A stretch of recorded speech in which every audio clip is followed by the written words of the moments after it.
कृष्णा आणि झपाटलेलं रिसॉर्ट भाग 1. रात्रीचा तो भयान काळोख, सगळीकडे सामसूम, पावसाचे पडणारे संथ पाणी, मध्येच वीज कडाडत होती. एक कच्चा रस्ता नव्हेच, पाय वाटत पूर्ण निसरडा झालेला पावसाच्या पाण्यामुळे. आणि त्या रस्त्याच्या दोन्ही बाजूला घनदाट जंगल, मध्येच एखाद्या झुडपातून एखादा साप सरपटत निघून जायचा आणि त्यामुळे होणारी सळसळ अंगावर काटा आणत होती. पण त्या काळोखातून कोणीतरी चालत होतं, अंधारातून वाट काढत. पावसापासून बचावासाठी अंगावर काळ्या रंगाचा रेनकोट होता, हातात काळ्या रंगाचे ग्लोव्ज घातले होते, जो त्याच्या गुडघ्यापासून बऱ्याच खालपर्यंत होता. पायात गमबूट्स, रेनकोट असून पण त्याने डोक्यावर छत्री घेतली होती. गळ्यात मफलर गुंडाळला होता आणि त्या चिखल झालेल्या रस्त्यावरून एक एक पाऊल टाकत तो चालला होता. त्याच्या चालण्यामुळे बुटाचा एक वेगळाच आवाज येत होता, पच पच. तो आवाज, ती शांतता चिरत होता. कुठेतरी पोहोचायचं होतं त्याला, लवकरात लवकर. चालता चालता तो अचानक थांबला आणि हळूच मागे मान फिरवली. तोंडावर काळं कापड बांधलं होतं त्याने. ते त्याने खाली केलं. सगळीकडे नजर फिरवून तो काहीतरी शोधू लागला, पण अंधार इतका होता की त्याला काहीच दिसत नव्हतं, अगदी जवळचं सुद्धा. तो पुन्हा पुढे पाहून चालू लागला. त्याने चालण्याचा वेग वाढवला होता. चालता चालता तो कधी डावीकडे पाहायचा तर कधी उजवीकडे. त्याच्या चेहऱ्यावर एक प्रकारचं भय आणि चिंता पसरली होती. ते वातावरणच तसं होतं की कोणाचाही काळजाचा ठोका चुकेल. भयान अंधार, निर्जन रस्ता आणि त्या रस्त्यावर चालणारा तो एकमेव माणूस. त्याच्या हृदयाचे ठोके वाढले होते, कारण सतत त्याला असं वाटत होतं की कोणीतरी त्याचा पाठलाग करतोय. त्याने घड्याळ पाहिलं, 11 वाजले होते. मला लवकरात लवकर पोहोचावं लागेल, सर्व सांगावं लागेल, नाहीतर अनर्थ होईल. तो स्वतःशीच पुटपुटत वेगाने चालत होता. पण अचानक तो पुन्हा थांबला. त्याच्या चेहऱ्यावरचे भीतीचे रंग आणखी गडद झाले. त्याच्या श्वासाचा वेग वाढला, कारण त्याच्या मनातून अजूनही ती भीती गेली नव्हती की कोणीतरी त्याचा पाठलाग करतंय. तेवढ्यात एक वाऱ्याची झुळूक आली आणि त्याच्या चेहऱ्याला थंड स्पर्श करून गेली. अचानक आलेल्या त्या हवेमुळे त्याच्या अंगावर काटा आला. कदाचित त्याच वाऱ्यामुळे जवळच्या झाडाची पानं सळसळू लागली. कोण आहे? तो धीर एकवटून ओरडला, पण आवाज खूप दबका निघाला. त्याने इकडे तिकडे पाहिलं. कुठेच कसलीच हालचाल नव्हती. होती ती फक्त भयान शांतता. कोण आहे? यावेळी आवाज मोठ्याने निघाला. त्याचा प्रतिसाद म्हणून की काय, त्या आवाजाची प्रतिध्वनी त्याच्या कानावर पडली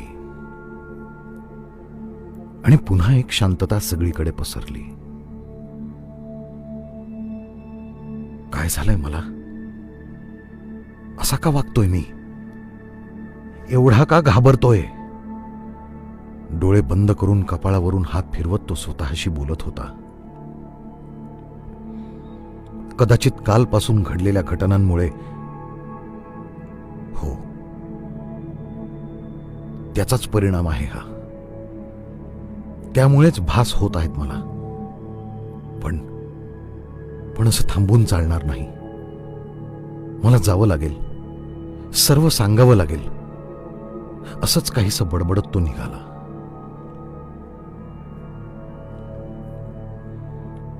दुसरीकडे एक मोठा वाडा आणि त्या वाड्यात काही गावकरी मजूर लोक असे येऊन जमले होते आणि वाड्यातील बाहेरच्या हॉलमध्ये कोणाची तरी वाट पाहत होते.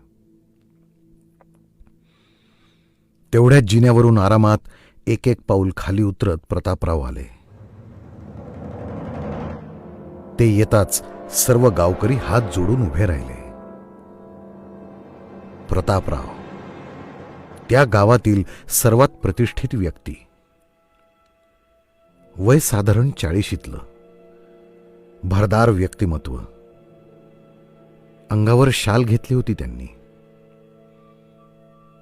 हॉलमध्ये असलेल्या झोक्यावर ते बसले. एक कटाक्ष सर्वांवर टाकत बोलले, बसा. सर्वजण बसले. बोला, इतक्या रात्री काय काम काढलत? प्रतापराव जवळच ठेवलेला हुक्का जवळ घेत बोलले.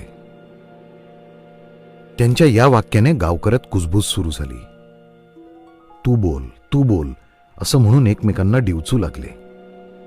अरे काय झालं? बोला ना घडाघडा. काय रे राजा, काय झालं? प्रतापराव गरजले. सर्वजण शांत झाले. राजा हात जोडून उभा राहिला आणि बोलला, साहेब,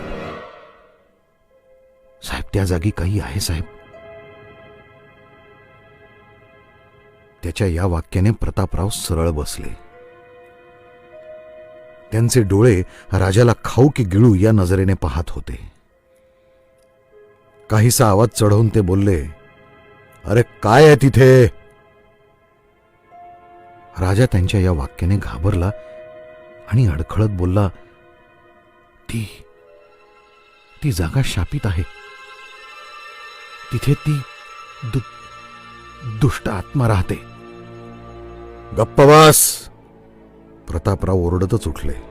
मूर्ख कुठला, अडाणी. अरे भूत प्रेत काही नसतं. कधी सुधारणार रे तुम्ही लोक?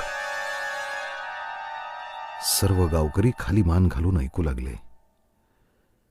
कोणाचीही हिंमत होत नव्हती त्यांच्या विरोधात काही बोलायची. त्या जागेवर चाललेलं काम हे तुमच्यासाठी फक्त काम असेल, पण माझ्यासाठी ते सर्वस्व आहे. तिथे मी उभारणार आहे माझं स्वप्न, अर्थात माझं स्वतःचं एक रिसॉर्ट, ज्याचं नाव असेल MHE, म्हणजे माय हॉरर एक्सपिरियन्स. माझ्या स्वप्नातलं हे रिसॉर्ट संपूर्ण महाराष्ट्रातलं एक आलिशान रिसॉर्ट असेल. ते स्वप्नरंजन करत असताना अचानक झालेल्या आवाजाने तो दचकला. कोणीतरी जोरजोरात दारावर थाप मारत होतं. बाहेर अजूनही पाऊस चालू होता. थंडी खूप वाढली होती. काही वेळापूर्वी भयान शांतता होती. कदाचित येणाऱ्या वादळापूर्वीची शांतता. पण आता ती शांतता भंग पावली होती. ते कोण होतं जे दारावर थाप मारत होतं?